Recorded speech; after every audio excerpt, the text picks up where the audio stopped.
Welcome to Grow on the Go, your on-the-go spot for learning and development at UC Berkeley.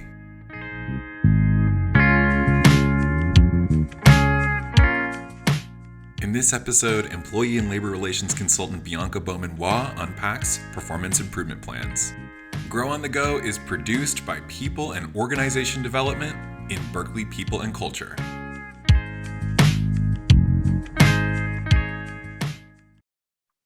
Have you ever wondered how we use performance improvement plans at UC Berkeley?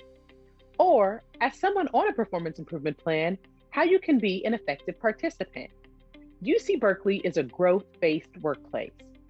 Performance improvement plans, or PIPs, are a developmental process focused on getting performance back on track. PIPs consist of frequent check-in conversations, clear expectations, and help keep us all accountable for what's expected to get done at work. Hi everyone, I'm Bianca Bowman-Waugh, Employee and Labor Relations Consultant in UC Berkeley People and Culture. This is a Grow on the Go video, produced by People and Organization Development. Today's overview is focused on performance improvement plans, or PIPs, for non-represented employees. PIPs are a non-disciplinary tool to drive performance improvement when verbal and written coaching to enhance performance against outlined and clear expectations has not been successful. I'm going to focus time today on unpacking the purpose and use of performance improvement plans, relaying information for the necessary steps to identify if a PIP could or should be utilized, how to effectively engage in the performance coaching process as a manager, as well as how to be engaged as someone on a performance improvement plan. Near the tail end, I'll share details about the necessary documentation before, during, and after the process for both participants. Let's take it from the top. What's a performance improvement plan, or a PIP? When verbal coaching and counseling has not been successful, performance improvement plans are a go-to non-disciplinary performance development support option consisting of weekly one-on-one coaching check-ins for 30, 60, or 90 days, designed to guide course corrections by identifying specific performance challenges, setting clear expectations, and ongoing documentation. Before going further to describe PIPs, I want to reiterate that these are not considered written warnings and therefore are not disciplinary actions. The PIP is a living document that will be updated on a regular basis by both the employee and the supervisor. Linked in the video description below, you will find more information about the form, the process, and helpful resources you need to ensure PIPs are conducted fairly and effectively. Okay, with the conceptual understanding under our belts, I want to share with you a few key points to hone in on. 1, how a PIP might show up on the radar. 2, how a PIP could be the best option to create structure for employee performance improvement. And 3, instances in which PIPs would be required based on underperformance or non-compliance. PIPs should never show up as a surprise.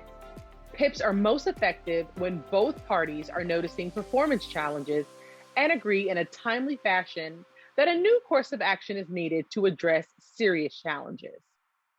It is critical we are holding ourselves accountable to the work, what's expected, and how we get the work done collaboratively, thoughtfully, and equitably. We can all get better at noticing when a PIP might be showing up on the radar. To understand the coordinates on the radar, we need to take a deep dive into a person's full story and their needs to consider if a PIP could be the next step forward. I want to share a scenario from the perspective of an employee working through their performance challenges with their manager. As I take us through the scenario, be particularly mindful of the actions and steps both participants choose to take on this journey. Think, what is the employee doing to own their experience? What is the supervisor doing to enable and coach for success? So you had a performance check-in conversation to discuss and set expectations for the next 4 months. You negotiated what progress on your goals needs to happen. You use the achievement criteria on the Achieve Together website and linked on your check-in form to talk about what it would look like to perform in the needs attention, well done, and standout performance levels for the work you two outline in your check-in. Then you discussed ways your supervisor could support you achieving the expectations in the next 4 months. Let's say you ask your supervisor to hold you accountable through regular one-on-one conversations and to be available to assist with solving problems along the way that could create barriers to being successful.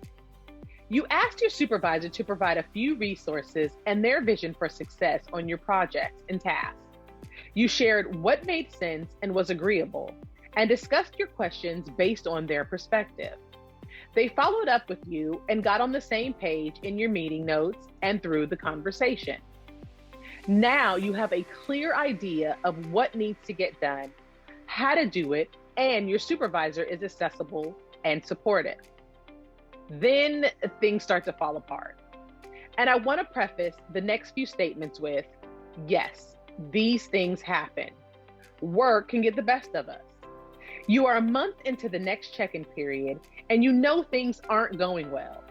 You take a look at your goals, your job description, your notes from discussions with your supervisor, including feedback, resources you have to assess to, and the achievement criteria, and you get that sinking feeling. You begin to have the self-realization that you are not on track to meet the expectations you and your supervisor discussed and documented.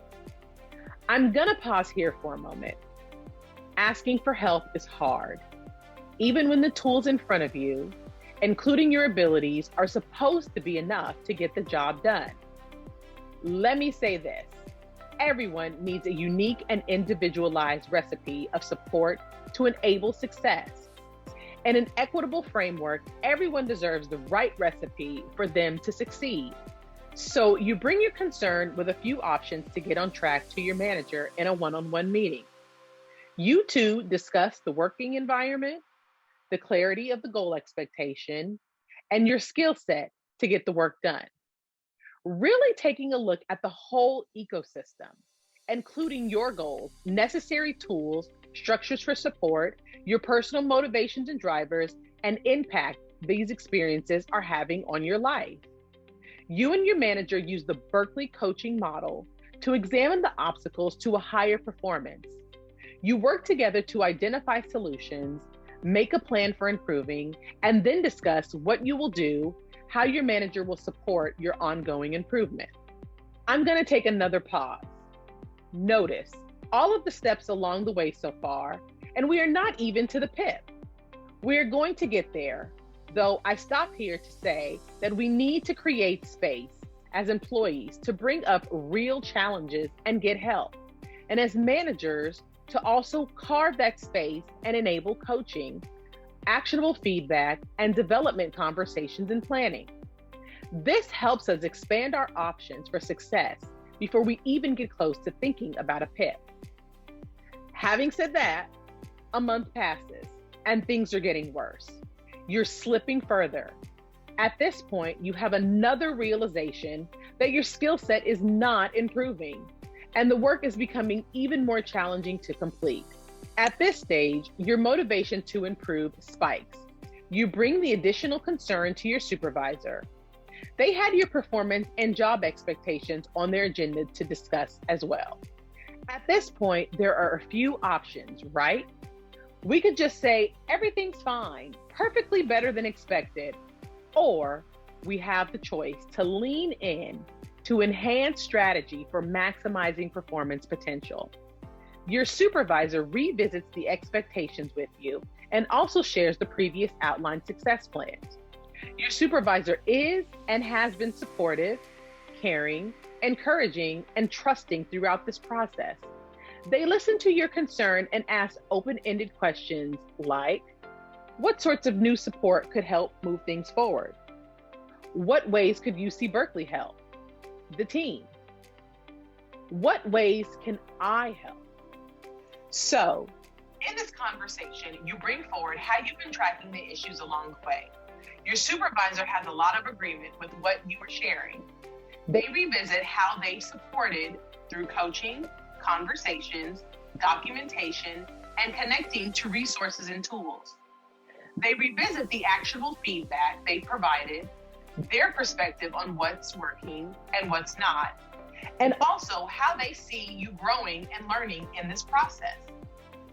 Your supervisor also commends you for having such a high degree of ownership and accountability to the work, and recognizes the strength and courage it can take to bring forward further requests for support. Then your supervisor brings up performance improvement plans. Your heart skips a beat.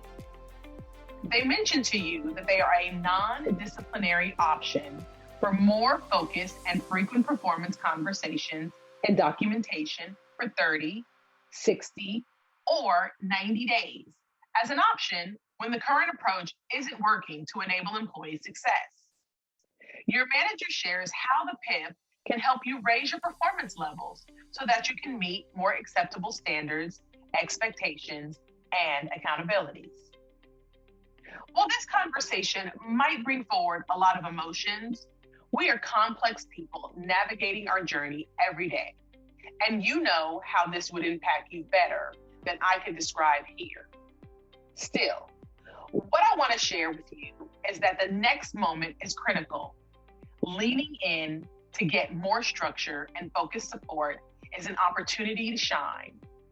In this conversation, you need to hear that your manager believes in you and wants you to be successful in your important role at UC Berkeley. On the other hand, if this conversation seems to have come out of nowhere, and you as an employee are incredibly surprised by the suggestion of a PIP, then it's a great time to reach out to your HR partner. Let me say that again. If you have a completely different viewpoint on the level of your performance, you have the right to ask for help or clarification from your manager or your HR partner. Everyone on campus has this right. Individual contributors, supervisors, managers, everyone. With that, let's get back to our story. After discussing PIPs, learning more about them through reading the website and resources, you let your manager know you'd like to discuss the next steps with the PIP. They work with you to define the problems and the improvement that is required to meet performance standards. You both identify the changes that must be met and by when. You set due dates where you can and agree on how the outcomes will be measured. You set clear action plans, refine your goal expectations, and agree on resources and tools you'll use for the next 60 days, which is timed for your next check-in conversation. You meet with your manager weekly, discuss progress, revisit challenges, and get actionable feedback on ways to improve from one week to the next. Things start to change. Day by day, you start to improve, and your supervisor notices as well. The developmental and helpful feedback you have been hearing over the last few months is replaced, and you start to get more recognition and appreciation for your work outcomes. You start to really see the positive impacts of your work. In your one-on-one conversations, you and your supervisor discuss and document the improvements, especially focusing in on what's working, what's not, what's changed, what supports have been effective, and others that haven't been as helpful. 60 days pass. You look back at your check-in forms, one-on-one notes, and documentation from your PIP form. You start to have that feeling of accomplishment. You had ongoing conversations, got coaching from your supervisor, and were able to document the needed changes as you cross the 60-day marker. In your next check-in, you reflect with your supervisor about how the expectations set through the Achieve Together check-in and the PIP made the difference in elevating performance capacities. Fast forward 2 years into the future. You are in a one-on-one with your supervisor and bring up how that challenging period a couple of years back set the course for a future of success. It gave you and your supervisor many chances to find the right recipe for the magic to happen. In this case, it really worked out for the employee. These two people really cared about one another and the work, and went to bat for it by revisiting the plan in a variety of ways to try new personalized strategies for success before elevating. What's so important is that both parties take part in revisiting what's working, what's not, and ways both participants, collaborators, and leaders have a responsibility to collectively create opportunities for success every day for each employee. Performance improvement plans, which include dual participation and weekly supportive coaching conversations, actionable feedback, and documentation, are such helpful tools to monitor and measure performance behaviors, processes, and work products that need improvement outside of the formalized Achieve Together performance check-in conversations 3 times per year. For a few moments, I'm going to share how PIPs can show up as part of the Achieve Together Performance Development Program. Each year, after the April check-in conversation, managers and unit leaders engage in performance calibration processes to ensure fair application of the Achieve Together program, including using the achievement criteria and check-in conversation documentation to assist in determining overall performance levels and ratings for employee performance. Those who have an overall performance level of needs attention will begin a PIP. While this example and the subsequent scenario determine the automatic utilization of a PIP, managers will still need to start the process by consulting their HR partner. In the scenario in which the employee receives an overall needs attention performance level, that means they scored 2 out of 3 or 1 out of the possible 3 on all or most of their 5 performance indicators: collaboration, goal accomplishment, innovation or continuous improvement, inclusion and belonging, and job mastery. This scenario is serious and means that an employee did not meet the essential functions of their role, and it's absolutely time to get things back on track. While a PIP will be required in this scenario, additional progressive steps could be taken depending on the case. Another instance in which performance improvement plan is required is when an employee receives a needs attention level for goal accomplishment and job mastery. These 2 aspects of the achievement criteria focus on what we do at work. If an employee is not meeting the essential functions of their role and not meeting their goal expectation, a PIP will be required in addition to potential progressive measures. Progressive disciplinary action has an impact on performance ratings. If an employee underwent any steps of progressive disciplinary action in the past year, they are not eligible for the standout performance level.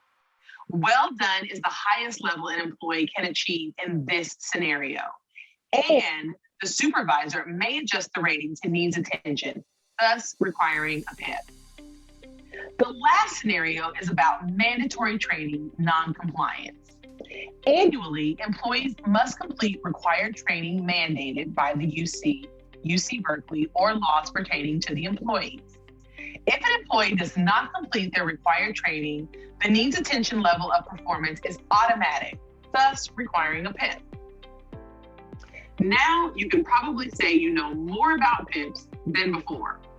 With all of this knowledge simmering, I want to close out our time together today by sharing a high-level overview of the steps a manager must take before, during, and after a performance improvement plan. Linked in the video description, you will find the PIP form and a step-by-step process map for managers.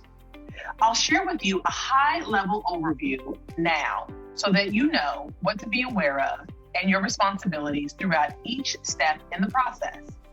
First, consult with your regional HR partner prior to issue a performance improvement plan. Use the step-by-step process map for considering a full range of activities for PIPs with your HR partner. Then, you as a manager need to draft the performance improvement plan. Your HR partner will provide feedback on the draft. As the manager, you then need to present the PIP to your employee. Remember, you need to support your employee through the PIP. This is a joint effort. Finally, through reviewing the PIP documentation with your HR partner, you come to an agreement on answering the question: did the employee succeed in meeting the expectations outlined in the PIP? Earlier, you heard the story of the employee who tracked their performance issues and worked with their manager in a way that was really focused and proactive. It's critical managers are similarly thoughtful, supportive, and forward-thinking to help employees succeed. What's so important is to recognize each employee needs a unique set of support to make the magic happen in the workplace. As a growth-based organization, we allow ourselves space to more accurately address performance challenges as they arise. The PIP form includes the best practices outlined in that employee story. The process map for managing performance challenges includes in-depth details, and each of the 6 steps outlined above required before, during, and after the PIP. You can find the process map, your HR partner, the PIP form, and helpful toolkits for coaching difficult conversations and feedback linked in the video description below.